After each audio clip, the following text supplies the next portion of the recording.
সুতরাং বেঈমান যদি থাকেন আপনি চলে যান, ওই যে চলে যাচ্ছে চলে যান।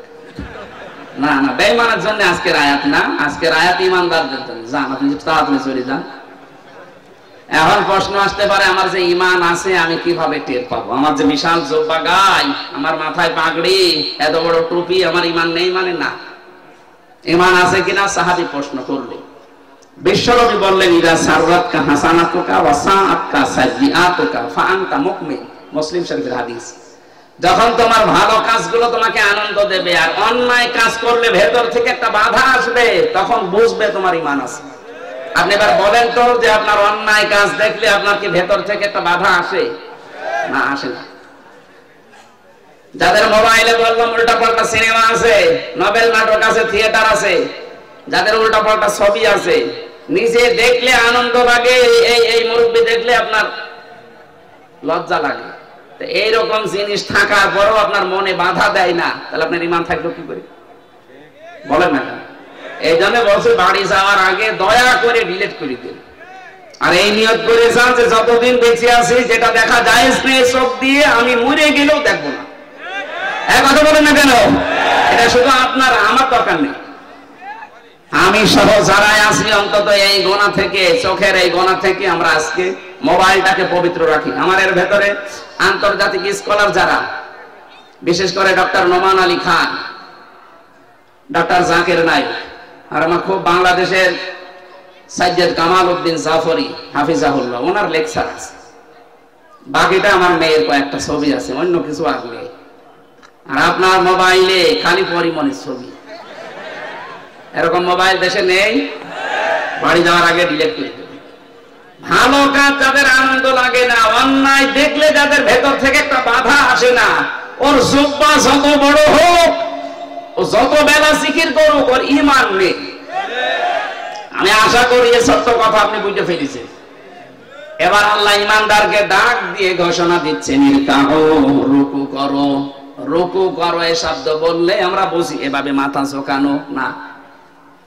রুকু শব্দের প্রধানত দুইটা। কোরআন কারিমে এটা 42-43 নাম্বার আয়াত সূরা বাকারা আছে, ওয়া আকিমুস সালাতা ওয়া আতুজ যাকাতা ওয়ারকাউ মা'আর রাকিঈন।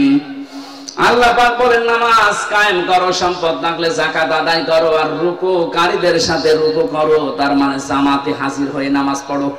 এখানে রুকু মানে জামাতে হাজির হয়ে নামাজ পড়া, এক নাম্বার। দ্বিতীয় নাম্বার আমি পেয়েছি, এটা আছে সূরা মুমিনুনের ভেতরে। কোন মানুষ যদি রুকু সত্যি করে না, সূরা জুমারের ভেতরে আছে 53, 54, 55 নাম্বার আয়াত। কোন মানুষ যদি সত্যি রুকু করতে চায়, অবশ্যই সে মানুষের উচিত এই যে রুকু করলেন নামাজের জন্য, রুকু করার জন্য দাঁড়িয়ে গেলেন যে কাতারবদ্ধ হয়ে, ওয়ারকাউ মা'আর রাকিঈন, রুকুকারীদের সাথে রুকু করো, জামাতবদ্ধ হয়ে এই কাজটা করো। একা রুকু করার চাইতে জামাতে রুকু করলে 27 গুণ সওয়াব বেশি হয়। কয় গুণ? এই 27টা পয়েন্ট ওখানে লেখা আছে। আপনি এখানে আল্লাহর একটা বিধান মাত্র পালন করবেন, রুকু। কি পালন করবেন? এই রুকুটা পালন করার জন্য যখন দাঁড়িয়েছেন কাতারবদ্ধ হয়ে, একবারের জন্য মনের ভেতরে চিন্তা আসে যে আমার দুই দিকেই দাঁড়াবে জামাত ইসলাম, যদি বিএনপি, আওয়ামী লীগ, জাতীয় পার্টি, চরমনার কেউ দাঁড়ায়, আর আমি পেছনে দিয়ে দেব? আসে? মনের ভেতরে আসে? এখানে তো আসে না। এই শিক্ষাটা আপনার ব্যক্তি, পরিবার, সমাজ, রাষ্ট্রে নিয়ে যাওয়া লাগবে। এখানে আল্লাহর একটা বিধান পালন করার জন্য যেমন সবাই এক হয়ে গেছি, এখান থেকে বের হয়ে যে 27টা সওয়াব এমনি দেবে না, 27 গুণ সওয়াব এমনি পাওয়া যাবে না। 27টা শিক্ষা আল্লাহ দিতে চান। এই 27টা শিক্ষা আমার পরিবারে, সমাজে, রাষ্ট্রে আমি মিলাবো, এর নাম রুকু। এই রুকু যদি আজ বাংলাদেশে আমরা সত্যি মেনে চলতে পারতাম, 27 গুণ সওয়াবের জন্য যারা এই ফজরের নামাজে কষ্ট করে উঠে শীতের সময় যান, এই 53 বছর সময় লাগার কথা ছিল না। রুকুটা বুঝলে 53 বছর আগে এই দেশে রুকু রাষ্ট্রীয়ভাবে কায়েম হয়ে যেত। ওইটাই চাই আমরা। রুকু শুধু নিজে নিজে করবেন মানে, জামাতবদ্ধ হয়ে রুকু করেন, পরিবার, সমাজ, রাষ্ট্রে, সব জায়গায় আল্লাহর রুকু আপনি কায়েম করবেন। কোরআন পড়ার যে সমস্ত হক গুলো আছে তার ভেতরে দ্বিতীয় হক ওইটা, মান ক্বারাআল কুরআনা ফাস্তাযহারাহু, যে ব্যক্তি কোরআন পড়ে আর কোরআনকে যারা বিজয়ী করার জন্য চেষ্টা চালায়। এজহার মানে শুধু প্রকাশ করা না, এজহার মানে শুধু স্পষ্ট করা না, এজহার মানে দাঁড় করানো, এজহার মানে কায়েম করা, এজহার মানে প্রতিষ্ঠা করা, এজহার মানে বিজয় করে দেখানো। 53 বছরে আজও আমরা রুকু করতে আছি, কিন্তু কোরআনে কারীমকে আজও বিজয় করতে পারিনি। কথা বলে না কেন? এটা অনেকে রাজনীতি মনে করে আপনি দূরে থাকেন। কোন কারণে থাকেন আমি খুঁজে পাইনি। কোরআন পড়ছে সওয়াবের নিয়তে, অথচ কোরআনকে ইজহার করার জন্য, বিজয় করার কোনো চিন্তা ভাবনা নেই। এগুলো বোঝাতে গেলে বলে হুজুর এটা দুনিয়ার কাজ, রাজনীতি। এটা রাজনীতি হয় কি করে?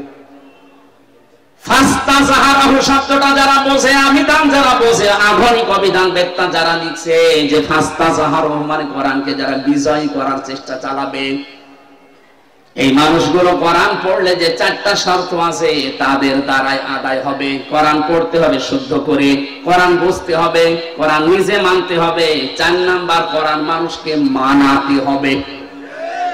এজন্য আমরা যারা রুকু, আল্লাহর নির্দেশ, রুকু করতে চাই, এখন থেকে রুকু করলে যেহেতু 27 গুণ সওয়াব হয়, রুকুকারীদের সাথে রুকু করলে এই 27 গুণ সওয়াব নিতে হলে পরিবার, সমাজ, রাষ্ট্রে 27টা শিক্ষা মেলানোর দরকার আছে না নেই?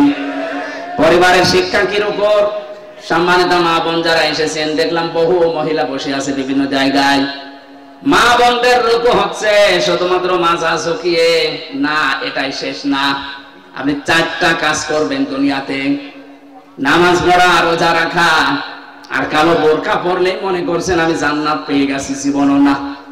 নেককার সৎ যোগ্য মহিলা জান্নাতের জন্য, যোগ্যতা সম্পন্ন হওয়ার জন্য 4টা কাজ করা লাগবে। তিরমিজি শরীফ। 1 নম্বরে ইদা নাযারা ইলাইহা সাররাতুহু, যখন আপনার স্বামী বাইরে থেকে এসে আপনার দিকে তাকাবে, স্বামীকে আনন্দ দেবেন। কথা বুঝতেছেন?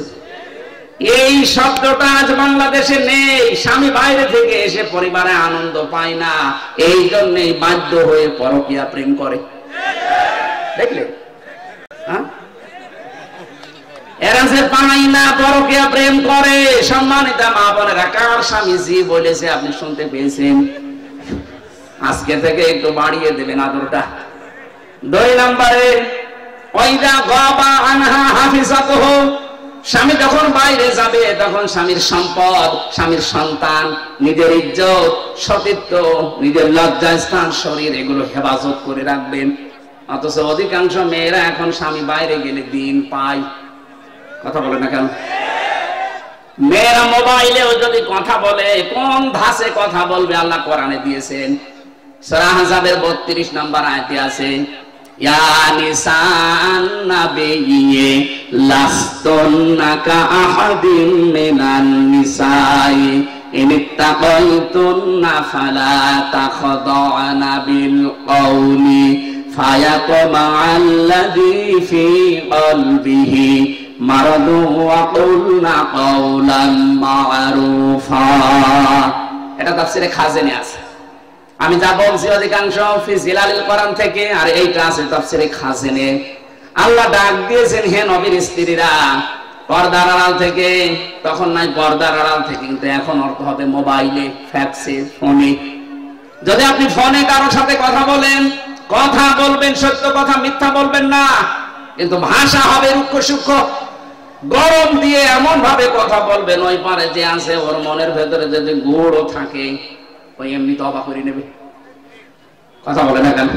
হ্যাঁ, শুধু 14 জন পুরুষ বাদ দিয়ে, 14 জন পুরুষ যাদের সাথে আপনার বিবাহ করা হারাম, আপনার আপন ভাই, আপনার বাবা, আপনার বোনের ছেলে, আপনার ভাইয়ের ছেলে।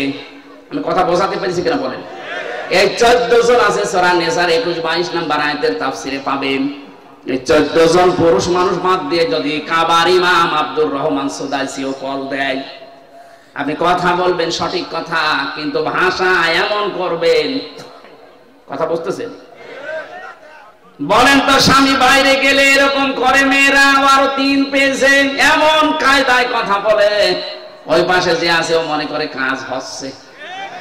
দুদিন 5 দিন 1 মাস 2 মাস পরে দেখা যাচ্ছে 2-3 সন্তানের মাকে নিয়ে উনি আল্লাহর রাস্তায় পালিয়ে গেছে। না, এটা করা যাবে না। 3 নাম্বারটা বলার জন্য আমি এর উপর ব্যাখ্যায় হাদিসটা নিয়ে এসেছি। ভালো করে শুনেন। অতইনু আলা দীনি যাওজাতিহা, আপনার স্বামী যদি দ্বীনের কাজ করে, দ্বীন প্রতিষ্ঠার কাজ করে, মানবতার পক্ষে কাজ করে, স্বামীকে সময় দেবেন, স্বামীকে ছাড় দেবেন, স্বামীকে উদ্বুদ্ধ করবেন। কিন্তু অধিকাংশ মেয়েরা এই লাইনে নেই। ওর স্বামী দ্বীনের একামতে দ্বীনের কাজ করে, দ্বীন প্রচারে কাজ করে, মানবতার সেবা করে, কারো বাধা দেয়। আপনি নামাজ পড়ে রোজা রেখে কালো বোরকা পরে জান্নাত দিতে পারবেন না। 4 নাম্বারটা হচ্ছে স্বামী যেটা পছন্দ করে ওটা যদি জায়েজ হয়, জীবন থাকতে আপনাকে ওটা মেনে নেওয়া লাগবে। আমি স্বামী, যত স্বামী এখানে আছে প্রত্যেকটা স্বামী আমরা চাই বিয়ের পরে যেন আমাদের মা বাবা আমাদের সাথে থাকে। আমি খেয়ে থাকি না খেয়ে থাকি, আমার মা বাবা সাথে থাকবে, কথা বলে না কেন? কিন্তু 100টার 98টা মহিলা এটা চাই না। এটা চাই না, তার কারণ আছে, একে শুধু পানি পড়া দেয় এর মা আর ওর বড় বোন, ওখান থেকে বারবার শুধু কান পড়া দেয়, আর কতদিন থাকবি, আলাদা হয়ে যা, এই কথা বলছে না। এরকম ছোট মনের বউ আছে? কার আছে হাত তোলেন তো? একজনের আছে। সম্মানিত ভাই, সম্মানিত মা বোনেরা, না আপনার রুকু হচ্ছে না। কিসের রুকু করেন আপনি? যে 4টা বললাম একটাও মিলাতে পারলেন না। আশা করছি এই 4টা কথা মেনে নেবেন। এই রুকু যদি এভাবে আমরা পয়েন্ট আকারে দুনিয়াতে করতে পারতাম, এই পৃথিবীর চিত্রই পাল্টিয়ে ফেলতে পারতাম। আর আমরা ওই রুকুই চাচ্ছি সামনে ইনশাআল্লাহ। আমি জেলে বসে মাওলানা মামুনুল হকের সাথেই ছিলাম। আমিরে জামাত ডাক্তার শফিকুর রহমান 4 দিন ছিলেন আমার সাথে। সেক্রেটারি জেনারেল অধ্যাপক মিয়া গোলাপ বড়ুয়া প্রায় 1.5 বছর ছিলেন আমার পাশে। এই সমস্ত মানুষ থেকে বিশেষ করে জীবন্ত শহীদ এটিএম আজহারুল ইসলাম, এই মানুষটাকে আমি 3টা বছর, উনি ছিলেন ফাঁসির কন্ডেম ছেলে, মাঝে মাঝে আদর করে আমাকে বই পাঠাতেন, প্রোডাক্টিভ মুসলিম, মধ্যম পন্থা, এমন এমন সুন্দর সুন্দর বই, আমার কাছে প্রায় 150-এর উপরে বই আছে। আমাকে বলতেন, হামজা আমি তো বাইরে যেতে পারি না, তুমি যদি যেতে পারো এই কথাগুলো জাতিকে পড়ে পড়ে শোনাবা। আমি আয়াত থেকে মধ্যম পন্থা, প্রোডাক্টিভ মুসলিমের উপরে, বিশেষ করে মুক্তিপণ এই আয়াতের উপরে আমি সাবজেক্ট বানিয়েছি। সামনে সময় আসবে ইনশাআল্লাহ আমরা বলবো এই যে ওয়াসজুদু ওয়াবুদু ওয়াফআলুল খায়রা, প্রত্যেকটা শব্দ চিন্তা ভাবনা, প্রতিটি শব্দের ভেতরে লক্ষ লক্ষ কথা আছে। আমরা তাফসীর আকারে আবার সামনে কথা বলবো। আজকে তো মাহফিল 3টা চলছে, আমার শরীরও আর পারছে না, আর 1.5 ঘন্টা হয়ে গেছে। ওই যে লিখিত যে বইগুলো আছে, ওই গাড়ি দেখা যাচ্ছে, জেলখানায় বসে করেছিলাম 2 দিন আগে, একটা পাবলিশ হয়েছে, সৃষ্টি জগৎ নিয়ে লিখেছি, ওটা যাওয়ার সময় নিয়েছেন। আল্লাহুম্মা আমিন। লা ইলাহা ইল্লা আনতা সুবহানাকা ইন্নী কুনতু মিনাজ জালিমিন। রাব্বানা যালামনা আনফুসানা ওয়া ইল্লাম তাগফির লানা ওয়া তারহামনা লানাকুনান্না মিনাল খাসিরিন। রব্বুল আলামিন, চাতক পাখির মতো তোমার বান্দা বান্দিরা কোরআনের কথাগুলো শুনছিল, যতটুকু বলেছি এগুলো তুমি আমাদের প্র্যাকটিক্যাল লাইফে আমল করার তৌফিক দাও। এ বিশাল আয়োজনে যারা শ্রম দিয়েছে, টাকা পয়সা দিয়ে জান্নাত সাজিয়েছে, আল্লাহ এদের জন্য তুমি জান্নাত বরাদ্দ করে দাও। আগামীতে কোরআনের প্রচারের জন্য অনুষ্ঠানটা আরো বিশাল আকারে কবুল করে নাও। যত অতিথি এখানে এসেছেন, যত ভাই বোন এসেছে, মনের ভেতরে যায় আশা আছে অনেকের পূরণ করে দাও। চর্ম চোখে আমরা দেখতে চাই আল্লাহ, তোমার কালাম দিয়ে 56 বছর বর্গমাইল চলছে। 3টা বছর জালেমের এই জেলখানায় আমি অসুস্থ হয়ে গেছি, কথা বললে এখন কণ্ঠে আর বুকে ব্যথা করে। আল্লাহ তোমার কাছে হাজারো মানুষ নিয়ে দোয়া করছি, মুসাফির অবস্থায় আমাকে আগের অবস্থায় ফিরিয়ে দাও।